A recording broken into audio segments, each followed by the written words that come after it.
Ravi Belagere sir ಅವರು ಅವತ್ತು ನನಗೆ ಕೈ ಹಿಡಿಯದೆ ಹೋಗಿದ್ರೆ ಇವತ್ತು ಹುಬ್ಬಳ್ಳಿ ಧಾರವಾಡ ಅವಳಿ ನಗರದಲ್ಲಿ ರೌಡಿ ಲೀಸ್ಟ್ನಲ್ಲಿ ನನ್ನ ಹೆಸರು ಇರ್ತಾ ಇತ್ತು. ಅವತ್ತು ರವಿ ಬೆಳಗೆರೆ ಅವರಿಗೆ ಬರೆದ ಆ ಪತ್ರ ನನ್ನ ಬದುಕನ್ನೇ ಬದಲಿಸಿತು. ಇವತ್ತು ನಾನು ಏನಾದರೂ ಮಾತಾಡ್ತಾ ಇದ್ದೀನಿ, ಒಂದು ಪತ್ರಿಕೆಯನ್ನು ನಡೆಸ್ತಾ ಇದ್ದೀನಿ ಅಂತಂದರೆ ಅದಕ್ಕೆ ಪ್ರಮುಖ ಕಾರಣನೇ ರವಿ ಬೆಳಗೆರೆ ಅವರು.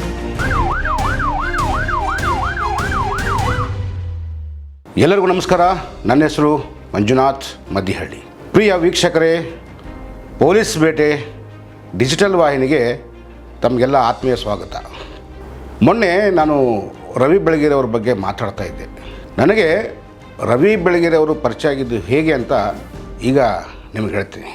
ನಾನು ಹುಬ್ಬಳ್ಳಿಯಲ್ಲೇ ಆಟ ಆಡಿ ಬೆಳೆದವನು.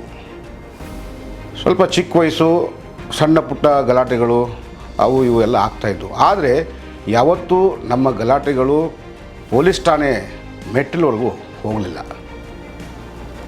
ಅಲ್ಲಲ್ಲೇ ಗಲಾಟೆಯಾಗಿ ಅಲ್ಲಲ್ಲೇ ಸರಿಪಡಿಸ್ಕೊಂಡು ಮತ್ತೆ ನಾವು ಹೇಗೋ ನಡ್ಕೊಂಡು ಹೋಗ್ತಾ ಇದ್ವಿ.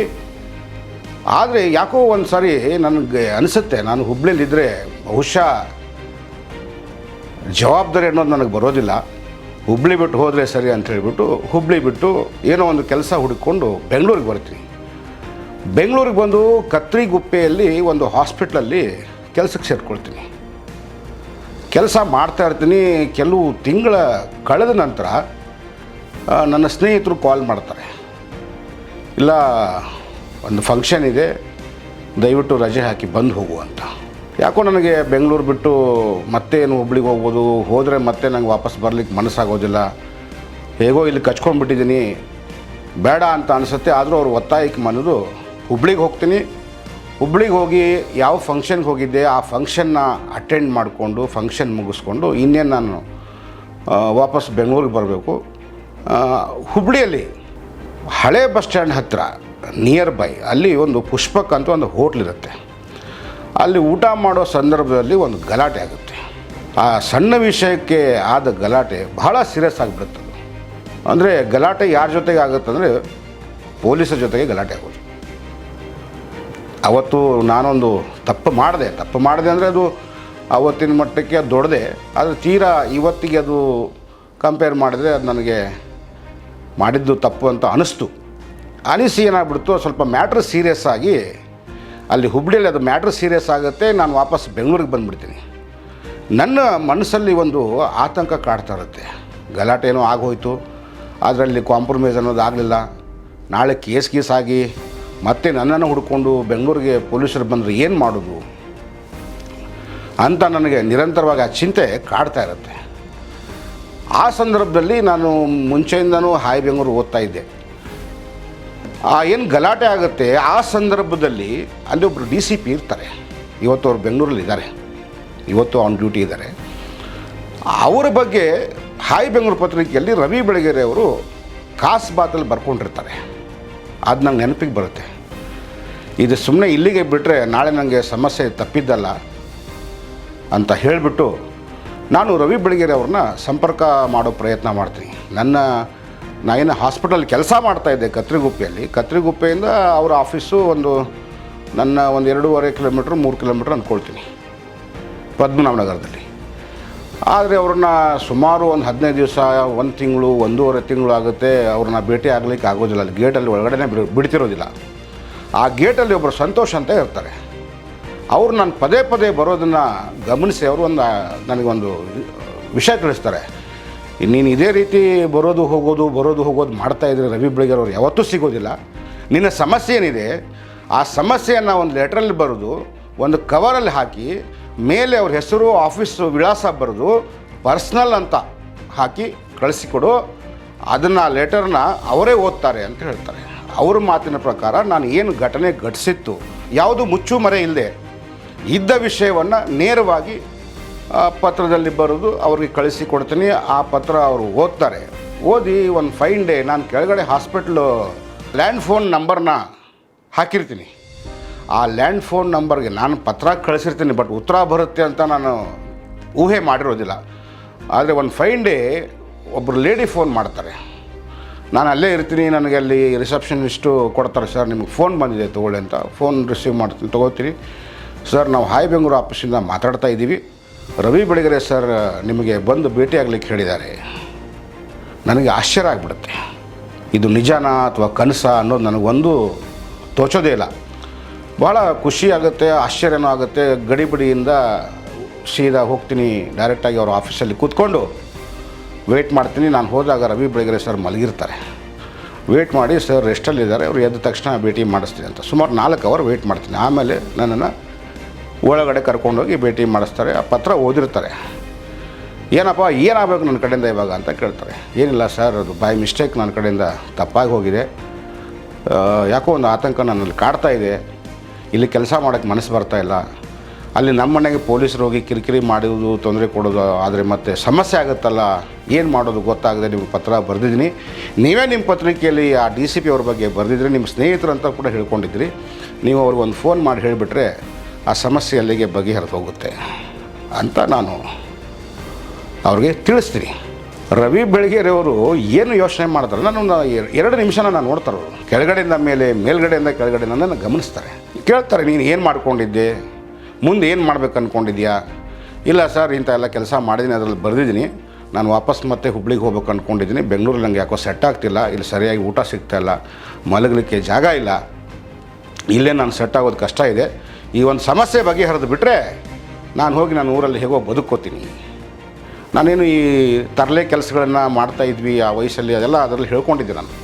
ಸೊ ಅವರು ಒಂದು 2 ನಿಮಿಷ ಯೋಚನೆ ಮಾಡಿ, ನಾನು ಇದನ್ನು ನನ್ನ ಸ್ನೇಹಿತ ಏನಿದ್ದಾರೆ DCP ಅವ್ರಿಗೆ ನಾನು ಇದನ್ನು ಹೇಳ್ಕೊಳ್ತೀನಿ, ಆದರೆ ನೀನು ವಾಪಸ್ ಹೋಗಿ ಒಳ್ಳೆ ರೀತಿಯಲ್ಲಿ ಕೆಲಸ ಮಾಡಿಕೊಂಡು ಚೆನ್ನಾಗಿ ಬದುಕ್ತೀಯ ಅನ್ನೋದು ನನಗೆ ಯಾಕೋ ಗ್ಯಾರಂಟಿ ಅನ್ನಿಸ್ತಾ ಇಲ್ಲ. ನೀನು ಸ್ವಲ್ಪ ನೋಡಿದರೆ ಬಹಳ ಉಡಾಳಿದೆಯಾ ನೀನು ಅಂತ ಅನಿಸುತ್ತೆ ನನಗೆ ಅಂತ ಹೇಳ್ತಾರೆ. ಉಡಾಳ ಅಂತಂದರೆ ಸ್ವಲ್ಪ ತರಲೆ, ನಿನ್ನ ಮುಖ ನೋಡಿದರೆ ನೀನು ಸುಧಾರಣೆ ಆಗುವಂಥ ಹುಡುಗ ಅಲ್ಲ, ಸ್ವಲ್ಪ ಯಾಕೋ ಒರಟು ಅನ್ನಿಸ್ತಾ ಇದೆಯಾ. ನೀವೊಂದು ಕೆಲಸ ಮಾಡು, ನನ್ನ ಆಫೀಸಲ್ಲೇ ಕೆಲಸಕ್ಕೆ ಇದ್ದುಬಿಡು. ನನಗೆ ಗಾಬರಿ ಆಗುತ್ತೆ, ನಮಗೆ ಈ ಆಫೀಸಲ್ಲಿ ಏನು ಕೆಲಸ ಮಾಡೋದು ಅಂತ ಒಳಗಡೆ ಗಾಬರಿ ಆಗುತ್ತೆ. ಸರ್ ನಾನು ಏನು ಕೆಲಸ ಮಾಡಲಿ, ಕೆಲಸ ಏನು ಎತ್ತ ಅನ್ನೋದು ನಾನು ಆಮೇಲೆ ಹೇಳ್ತೀನಿ, ನಿನಗೆ ಇಲ್ಲಿ ಇರಲಿಕ್ಕೆ ಜಾಗ ಕೊಡ್ತೀನಿ, ಒಳ್ಳೆ ಸಂಬಳ ಕೊಡ್ತೀನಿ, ಇಲ್ಲಿ ಇದ್ದುಬಿಡು, ಯಾವ ಕೆಲಸ ಒಪ್ಪಿಸ್ಬೇಕು ಅದು ನಾನು ಒಪ್ಪಿಸ್ತೀನಿ, ಆದರೆ ಸೀರಿಯಸ್ ಆಗಿರಬೇಕು. ಇಲ್ಲಿ ಚೇಷ್ಟೆ ತಮಾಷೆ ಮತ್ತೊಂದು ಮಗದೊಂದು ಹರಟೆ ಅಂತ ಕೂತ್ಕೊಂಡ್ರೆ ಒದ್ದು ಆಚೆ ಹಾಕಿಬಿಡ್ತೀನಿ ಅಂತ ಫಸ್ಟ್ ರೇಗ್ತಾರೆ ನನ್ನ. ಸರ್ 1 ಅವರ್ ಟೈಮ್ ಕೊಡಿ, ನಾನು ಯೋಚನೆ ಮಾಡಿ ಹೇಳ್ತೀನಿ. ನನ್ನ ಹತ್ರ ಕೆಲಸ ಮಾಡೋಕ್ಕೆ ಎಷ್ಟೋ ಜನ ಕಾಯ್ತಿದ್ದಾರೆ, ನಿನಗೆ ಇಲ್ಲಿ ಕೆಲಸ ಮಾಡು ಅಂತ ನಾನು ಹೇಳಿದರೆ 1 ಅವರ್ ಟೈಮ್ ಕೊಡು, ಯೋಚನೆ ಮಾಡ್ತೀನಿ ಅಂತ ಹೇಳ್ತಿಯಲ್ಲ, ಅವಿವೇಕಿ, ಇರೋ ಸುಮ್ಮನೆ ಅಂತ ಮತ್ತೆ ರೇಗ್ತಾರೆ. ಆಯಿತು ಅಂತ ಹೇಳ್ಬಿಟ್ಟು ನಾನು ಒಪ್ಕೋತೀನಿ. ಆವತ್ತಿಂದ ಸುಮಾರು ವರ್ಷಗಳ ಕಾಲ ನಾನು ಅವ್ರ ಜೊತೆ ಕೆಲಸ ಮಾಡಿದೆ.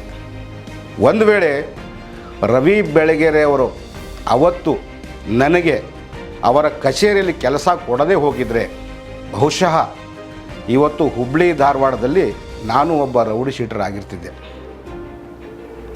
ಇದು ಸತ್ಯ ಕೂಡ. ಬಹಳಷ್ಟು ಗಲಾಟೆಗಳನ್ನು ಮಾಡ್ಕೊಳ್ತಾ ಇದ್ದೆ, ಬಹಳಷ್ಟು ಬೇಡವಾದ ವಿಷಯಕ್ಕೆ ಎಂಟ್ರಿ ಆಗ್ತಾಯಿದ್ದೆ. ಏನೋ ಅವತ್ತು ನಡೀಬಾರ್ದಾದೊಂದು ಘಟನೆ ಜಗಳ ಆಗೋಯಿತು, ಬಟ್ ಅವತ್ತು ನಾನು ಮಾಡಿದ ತಪ್ಪೆ. ಆದರೆ ನನ್ನ ಒಂದು ಬದುಕಿಗೆ ತಿರುವು ಕೊಟ್ಟಿದ್ದೆ ರವಿ ಬೆಳಗೆರೆ ಅವರು. ಅಲ್ಲಿಂದ ಶುರುವಾದ ನನ್ನ ಜರ್ನಿ ಸುಮಾರು ವರ್ಷಗಳ ಕಾಲ ಹಗಲು ರಾತ್ರಿ ಅವ್ರ ಜೊತೆ ಕೆಲಸ ಮಾಡ್ತೀನಿ. ದಿನದ 20 ಗಂಟೆ ಅವ್ರ ಜೊತೆಗೆ ಇರ್ತಿದ್ದೆ, ಆಫೀಸಲ್ಲೇ ಇರ್ತಿದ್ದೆ. ಅವರು ನನಗೆ ಮಾತು ಕೊಟ್ಟಿರ್ತಾರೆ, ಒಂದು 6 ತಿಂಗಳು ಕೆಲಸ ಮಾಡು, ನಿನ್ನ ಕೆಲಸ ಚೆನ್ನಾಗಿದ್ದರೆ ನಿನಗೊಂದು ಮನೆ ಮಾಡಿಕೊಡ್ತೀನಿ, ನಿನ್ನ ತಾಯಿ ನಿನ್ನ ತಂಗಿ ನಿಮ್ಮ ಮನೆಯವರು ಯಾರಿದ್ದಾರೆ ಕರ್ಕೊಂಬಂದು ಇಲ್ಲೇ ವಾಸ ಮಾಡು ಅಂತ. ಅಲ್ಲಿವರೆಗೂ ಆಫೀಸಲ್ಲೇ ಇರು, ಮಲಗಲಿಕ್ಕೆ ಊಟ ಮಾಡಲಿಕ್ಕೆ ಏನೂ ತೊಂದರೆ ಇರಲಿಲ್ಲ. ಆದರೆ ಕೆಲಸ ಮಾತ್ರ ಅದ್ಭುತವಾದ ಕೆಲಸ. ಅವತ್ತು ನಮ್ಗೆ ಹೆಂಗಂದರೆ ಕಣ್ಣಲ್ಲಿ ನೀರು ಬರ್ತಿತ್ತು, ಅಷ್ಟು ಕೆಲಸ. ಬಟ್ ಕೆಲಸ ಮಾಡಲೇಬೇಕು, ಅನಿವಾರ್ಯ. ಯಾಕೆ ಅಂತಂದರೆ ಅದು ರವಿ ಬೆಳಗೆರೆ ಅವರ ಕಚೇರಿ, ಅದು ಹಾಯ್ ಬೆಂಗಳೂರು ಆಫೀಸು. ಒಂದು ಕಡೆ ಓಮನಸೆ, ಒಂದು ಕಡೆ ಕ್ರೈಮ್ ಡೈರಿ, ಮತ್ತೊಂದು ಕಡೆ ಹಾಯ್ ಬೆಂಗಳೂರು, ಇನ್ನೊಂದು ಕಡೆ ಸ್ಕೂಲು, ಎಲ್ಲವೂ ಒಂದೇ ಕಡೆ. ಪ್ರತಿದಿನ ಬೆಳಗಾದರೆ ಗಿಜಿ ಅನ್ನೋ ಅಷ್ಟು ಜನಗಳು. ಆ ಒಂದು ಸಂಸ್ಥೆಯಲ್ಲಿ ಕೆಲಸ ಮಾಡ್ತೀನಿ. ಅತಿ ಹೆಚ್ಚು ನಾನು ಹುಬ್ಬಳ್ಳಿಯಲ್ಲಿ ಏನು ತರಲೆ ಕೆಲಸಗಳನ್ನು ಮಾಡಿಕೊಂಡಿದ್ದೆ, ಇಲ್ಲಿಯೂ ಕೂಡ ನಾನು ಅದೇ ಚೇಷ್ಟೆ ಅದೇ ತರಲೆ ಮಾಡಿಕೊಂಡೆ ಆಫೀಸಲ್ಲಿ ಸುಮಾರು ವರ್ಷಗಳ ಕಾಲ ಕೆಲಸ ಮಾಡಿದೆ, ಬಹಳಷ್ಟು ತಪ್ಪುಗಳನ್ನು ಅಲ್ಲಿಯೂ ಕೂಡ ಮಾಡಿದ್ದೀನಿ. ನೀವು ನಂಬಲಿಕ್ಕಿಲ್ಲ, ರವಿ ಬೆಳಗೆರೆ ಅವರ ಹತ್ರ ಅತಿ ಹೆಚ್ಚು ಬಯಸ್ಕೊಂಡವನು ನಾನೇ, ಅತಿ ಹೆಚ್ಚು ಹೊಡೆಸ್ಕೊಂಡವನು ನಾನೇ, ಅತಿ ಹೆಚ್ಚು ತಪ್ಪು ಮಾಡಿದವನು ನಾನೇ. ತಪ್ಪುಗಳಂದ್ರೆ ಏನು? ಬರೀ ಆಕ್ಸಿಡೆಂಟ್ ಮಾಡೋದು. ನನಗೆ ಒಂದು ಸ್ವಲ್ಪ ಈ ಹೊಸ ಕಾರ್ ಕೈಗೆ ಸಿಕ್ಕಿಬಿಟ್ರೆ ಒಂಥರ ಕ್ರೇಜು. ಅವರ ಸಂಸ್ಥೆಯಲ್ಲಿ ಇರ್ತಕ್ಕಂಥ ಅನೇಕ ಕಾರ್ಗಳಿದ್ದು ಅವನ್ನ ಹೈಯೆಸ್ಟು ಆಕ್ಸಿಡೆಂಟ್ ಮಾಡಿದ್ದೇ ನಾನು, ಎಲ್ಲ ಕಾಸ್ಟ್ಲಿ ಕಾರ್ಗಳು. ಸೊ ನಾನು ಎಷ್ಟೇ ಆಕ್ಸಿಡೆಂಟ್ಗಳು ಮಾಡಿದರೂ ಕೂಡ ಒಂದೇ ಒಂದು ದಿನ, ಬಹುಶಃ ನಾನು ಒಂದು 10 ಸರಿ ಆಕ್ಸಿಡೆಂಟ್ ಮಾಡಿದ್ದೀನಿ ಅಂತಂದರೆ 1-2 ಸರಿ ಅವ್ರು ನಂಗೆ ರೇಗಿರ್ಬೋದು. ಬಾಕಿ 8 ಟೈಮ್ ನಾನೇನು ಮಾಡ್ಕೊಂಡಿದ್ದೀನಿ ಆಕ್ಸಿಡೆಂಟ್ನ, ಯಾವತ್ತೂ ಅವ್ರು ನನಗೆ ಬೈಲಿಲ್ಲ. ಇಷ್ಟು ಕಾಸ್ಟ್ಲಿ ಕಾರ್ನ ನೀನು ಯಾಕೆ ಆಕ್ಸಿಡೆಂಟ್ ಮಾಡ್ಕೊಳ್ತೀಯ ಅಂತ ಕೂಡ ಬೈಲಿಲ್ಲ. 1-2 ಸಾರಿ ಅವರು ತುಂಬ ಟೆನ್ಷನಲ್ಲಿದ್ದಾಗ ನಾನು ಆಕ್ಸಿಡೆಂಟ್ ಮಾಡ್ಕೊಂಡಿದ್ದೆ, ಅವಾಗ ಕರೆದು ಬೈದರು. ಆದರೆ ಒಂದು ಮಾತು ನಾನು ಹೇಳೋಕ್ಕೆ ಇಷ್ಟಪಡ್ತೀನಿ, ಒಂದು ಸಾರಿ ನಾನು ಕಾರ್ ಆಕ್ಸಿಡೆಂಟ್ ಮಾಡಿದರೆ, ಆವಾಗ ಒಂದು ಸಾರಿ ನಾನು ಕಾರನ್ನು ಆಕ್ಸಿಡೆಂಟ್ ಮಾಡಿದರೆ ಆವಾಗಲೇ 50,000 ರಿಂದ 80,000 ರೂಪಾಯಿ ಖರ್ಚಾಗೋದು. ಒಂದು ಅವರು ರವಿ ಬೆಳಗೆರೆ ಸರ್ ಏನು ಮಾಡ್ತಾರೆ, ಅವ್ರ ಮಗನಿಗೆ ಅಂತ ಒಂದು ಹೊಸ ಕಾರ್ ತೊಗೊಳ್ತಾರೆ. ಅವರು ಲಂಡನ್ಗೆ ಹೋಗಿ ಓದ್ಕೊಂಡು ವಾಪಸ್ ಬೆಂಗಳೂರಿಗೆ ಬರ್ತಾರೆ. ಅವ್ರ ಮಗನಿಗೆ ಅಂತ ಒಂದು ಹೊಸ ಕಾರ್ ತೆಗೆಸ್ಕೊಡ್ತಾರೆ. ಬಹುಶಃ ಅದು ಕಾರ್ ತೆಗೆಸ್ಕೊಟ್ಟು ಒಂದು 15 ದಿವಸ ಆಗಿರುತ್ತೆ. ಈ ಬೆಂಗಳೂರಲ್ಲಿ ಭಾರತಿ ನರ್ಸಿಂಗ್ ಹೋಮ್ ಅಂತ ಇದೆ. ಒಬ್ಬನೇ ಬರ್ತಾ ಇರ್ತೀನಿ ಅವ್ರ ಮನೆಯಿಂದ, ಅವ್ರ ಮನೆಗೆ ಹೋಗಿ ಅದನ್ನು ಕಾರ್ ತೊಗೊಂಡು ಎಲ್ಲೋ ಒಂದು ಕಡೆ ಹೋಗ್ತಾ ಇರ್ತೀನಿ. ಹೊಸ ಕಾರು 20 ಲಕ್ಷ ಹತ್ತತ್ರ ಜಾಸ್ತಿನೇ ಇರ್ಬೋದೇನೋ. ಆ ಕಾರನ್ನು ಭಾರತಿ ನರ್ಸಿಂಗ್ ಹೋಮ್ ಸರ್ಕಲಲ್ಲಿ ಒಂದು ಕಾರಿಗೆ ಗುದ್ದುಬಿಡ್ತೀನಿ. ಏರ್ ಬ್ಯಾಗ್ಗಳು ಓಪನ್ ಆಗ್ತವೆ. ನೀವು ನಂಬಲಿಕ್ಕಿಲ್ಲ, ಅಷ್ಟು ಕಾಸ್ಟ್ಲಿ ಕಾರನ್ನ ಕೆಲವೇ ದಿನಗಳಿಗೆ ಆಕ್ಸಿಡೆಂಟ್ ಮಾಡ್ತೀನಿ. ಯಾವುದೇ ಒಂದು ಮಾತಾಡದೆ ಅವ್ರ ಮುಂದೆ ಹೋಗಿ ಹೇಳ್ಕೊಳ್ಳೋಕ್ಕೆ ನಾನು ಸುಮಾರು ಹೊತ್ತು ಇಡೀ ದಿವಸ ಕಾದಿರ್ತೀನಿ. ಆಫೀಸಲ್ಲಿರೋರ ಮಕ್ಕಳಿಗೆಲ್ಲ ವಿಷಯ ಗೊತ್ತಾಗಿರುತ್ತೆ, ಆದರೆ ಅವ್ರಿಗೆ ಹೋಗಿ ಹೇಳ್ಕೊಳ್ಳೋಕ್ಕೆ ನನಗೂ ಭಯ. ಕಡೆಗೆ ಅವ್ರ ಮಗಳು ಭಾವನಾ ಬೆಳಗೆರೆ ಅವರು, ಇರು ನಾನು ಹೇಳ್ತೀನಿ, ನೀನು ಗಾಬರಿ ಆಗಬೇಡ ಅಂತ ಹೇಳಿಬಿಟ್ಟು ನನ್ನನ್ನು ಸಮಾಧಾನ ಪಡಿಸಿ 1-2-3 ಅವರ್ ಕಾದು ಅವ್ರ ಮೂಡನ್ನು ನೋಡಿಕೊಂಡು, ಅಪ್ಪ ಈ ಥರ ಆಗೋಗಿದೆ, ಮಂಜು ಹೋಗ್ತಾ ಇದ್ದ ಹಿಂಗೆ ಬೈ ಮಿಸ್ಟೇಕ್ ಈ ಥರ ಆಗಿದೆ. ಒಳ್ಳೆ ಮೂಡಲ್ಲಿರ್ತಾರೆ. ಅವನೆಲ್ಲಿದ್ದಾನೆ ಕರೀತಾರೆ, ಏನಾಯಿತು ಅಂತ ಕೇಳ್ತಾರೆ. ಇಲ್ಲ ಬಾಸ್ ಹಿಂಗೆ ಹೋಗ್ತಾ ಇದೆ, ಯಾರೋ ಹಿಂಗೆ ಬಂದುಬಿಟ್ಟ.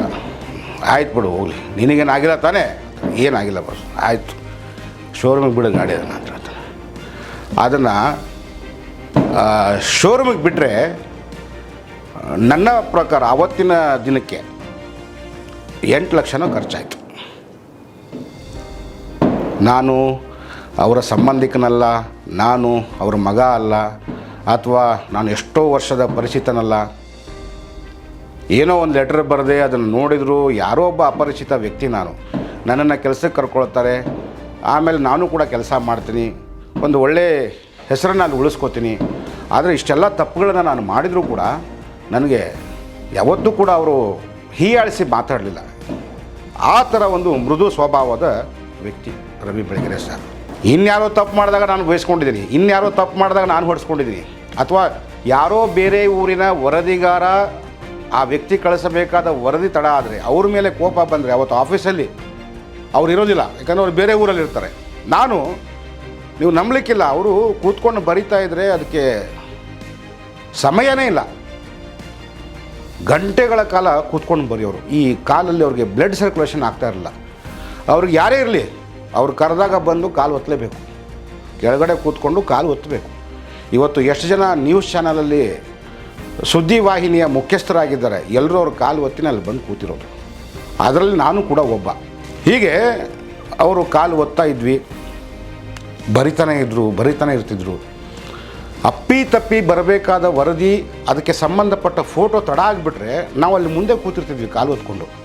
ಫೋನ್ ಮಾಡೋರು ಫೋನ್ ತೆಗೆದೇ ಇದ್ದರೆ, ಅವ್ರು ಯಾರು ಫೋನ್ ಎತ್ತದೇ ಹೋದರೆ, ಆ ಸಮಯಕ್ಕೆ ಇನ್ನೂ ಬಂದಿಲ್ಲ ಫೋಟೋ ಅಂತಂದ್ಬಿಟ್ರೆ, ಈಗ ಮುಂದೆ ನಾನಿದ್ದೀನೋ ಇನ್ನೊಬ್ರು ಇದ್ದಾರೋ ನೋಡ್ತಿರಲಿಲ್ಲ, ತೆಗೆದೊಂದು ಕಪಾಳಿಗೆ ಬೀಸೋರು.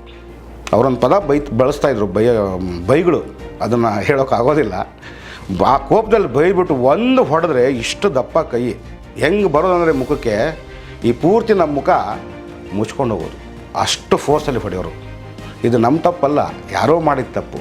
ಆದರೆ ಅವತ್ತು ನಮಗೆ ಆ ಕ್ಷಣಕ್ಕೆ ಒಂದು ಹರ್ಟ್ ಆಗ್ತಾಯಿತ್ತು. ಯಾರೋ ಮಾಡಿದ ತಪ್ಪಿಗೆ ನಾನು ಹೊಡೆಸ್ಕೋಬೇಕಲ್ಲ ಅಂತ. ನೀವು ನಂಬಲ್ಲ, ನನಗೆ ಇವತ್ತು ಅನಿಸುತ್ತೆ, ಅವತ್ತು ಅವ್ರ ಕಾಲು ಕೆಳಗಡೆ ಕೂತ್ಕೊಂಡು ನಾನು ಕಾಲು ಒತ್ತಿದ್ದೀನಿ. ಅವ್ರಿಗೆ ಕೋಪ ಬಂದಾಗ ಅವ್ರ ಕೈಯಿಂದ ನಾನು ಹೊಡೆಸ್ಕೊಂಡಿದ್ದೀನಿ. ಬಹುಶಃ ಅವ್ರಿಗೆ ಸರಸ್ವತಿ ಪುತ್ರರು ಅಂತ ಹೇಳಿದ್ರು ತಪ್ಪಾಗಲಿಕ್ಕಿಲ್ಲ. ನನಗೆ ಎಲ್ಲಿ ಬರವಣಿಗೆ, ನಾನು ಎಲ್ಲಿದ್ದವನು, ನನಗೆ ಈ ಬರವಣಿಗೆ ಅಂದರೆ ಏನೇನೋದು ಗೊತ್ತಿರಲಿಲ್ಲ. ಬಹುಶಃ ನಾನು ಅವ್ರನ್ನ ಕಾಲು ಒತ್ತಿ ಅವ್ರ ಕೈಯಿಂದ ಏಟು ತಿಂದು ಅವರ ಪಕ್ಕದಲ್ಲೇ ನಾನು ಕೂತ್ಕೊಂಡು ಅವರ ಜೊತೆ ಕೂತ್ಕೊಂಡು ಊಟ ಮಾಡಿದ್ದು, ಇದೆಲ್ಲವೂ ನನಗೆ ಇವತ್ತು ಇಷ್ಟೆಲ್ಲ ನಾನು ಮಾತಾಡ್ತಾ ಇದ್ದೀನಿ ಅಥವಾ ಒಂದು ಪತ್ರಿಕೆ ನಡೆಸ್ತಾ ಇದ್ದೀನಿ ಅಂತಂದರೆ ನಾನು ಅವ್ರ ಜೊತೆಗೆ ಇದ್ದಿದ್ದಕ್ಕೆ, ಅವರಿಂದ ನಾನು ಕಲ್ತಿದ್ದು ಸಾಕಷ್ಟಿದೆ. ಇನ್ನೂ ಹಲವಾರು ಈ ರೀತಿಯ ಘಟನೆಗಳಿದ್ದಾವೆ, ನಿಮ್ಮ ಮುಂದೆ ಹೇಳ್ತಾ ಹೋಗ್ತೀನಿ. ಆದರೆ ಅಷ್ಟು ಸಿಟ್ಟಿನ ವ್ಯಕ್ತಿ ಕೈಯಲ್ಲಿ ನಾವು ಇದ್ವಿ, ಅಷ್ಟು ಕೋಪ ಅಂದರೆ ಅಷ್ಟು ಕೋಪ. ಅಂಥವ್ರ ಜೊತೆಗೆ ನಾವು ಇದ್ದರೂ ಕೂಡ ಆ ಕೋಪದ ಕ್ಷಣಗಳನ್ನು ನಾವು ಎಷ್ಟು ಅದನ್ನು ನಗನಗ್ತಾ ಕಳೆದ್ವಿ ಅಂತಂದರೆ ಇವತ್ತು ಒಂದು ಸಲ ಹಿಂತಿರುಗಿ ನೋಡಿದ್ರೆ ಅದು ನಾವೇನಾ ಅಂತ ನಮ್ಗೆ ಆಶ್ಚರ್ಯ ಆಗುತ್ತೆ. ಸೊ ನಾನು ಮತ್ತೆ ಬರ್ತೀನಿ ಇನ್ನೊಂದು ವಿಷಯವನ್ನು ಎತ್ಕೊಂಡು. ಇದನ್ನೇ ಹೇಳಿದ್ದು ನಾನು, ಒಂದು ವೇಳೆ ಇವತ್ತು ರವಿ ಬೆಳಗೆರೆ ಅವರು ಆಯಿತು ನಾನು ಫೋನ್ ಮಾಡ್ತೀನಿ ನೀನು ವಾಪಸ್ ಹುಬ್ಳಿಗೆ ಹೋಗಿಬಿಡು ಅಂತ ಹೇಳಿಬಿಟ್ಟಿದ್ರೆ ಇವತ್ತು ನಾನು ರೌಡಿ ಲಿಸ್ಟಲ್ಲಿ ಇರ್ತಿದ್ದೆ. ಅವತ್ತು ಕೈ ಹಿಡಿದ್ರು, ನನಗೆ ಒಂದು ಪಾಠವನ್ನು ಕಲಿಸಿದರು, ಒಂದು ಬದುಕನ್ನು ಹೇಗೆ ಕಟ್ಕೋಬೇಕಂತ ತಿಳಿಸಿದರು. ಇವತ್ತು ಅವರ ತೋರಿಸಿದ ಮಾರ್ಗದರ್ಶನದಲ್ಲಿ, ಅವರು ತೋರಿದ ಮಾರ್ಗದರ್ಶನದಲ್ಲಿ ನಾನು ಸಾಗ್ತಾ ಇದ್ದೀನಿ. ಇನ್ನೂ ಕೂಡ ಮುಂದೆ ನಿಮ್ಮ ಹತ್ರ ಭಾಳಷ್ಟು ಮಾತಾಡೋದಿದೆ. ಮತ್ತೆ ಸಿಗ್ತೀನಿ. ನಮಸ್ತೆ.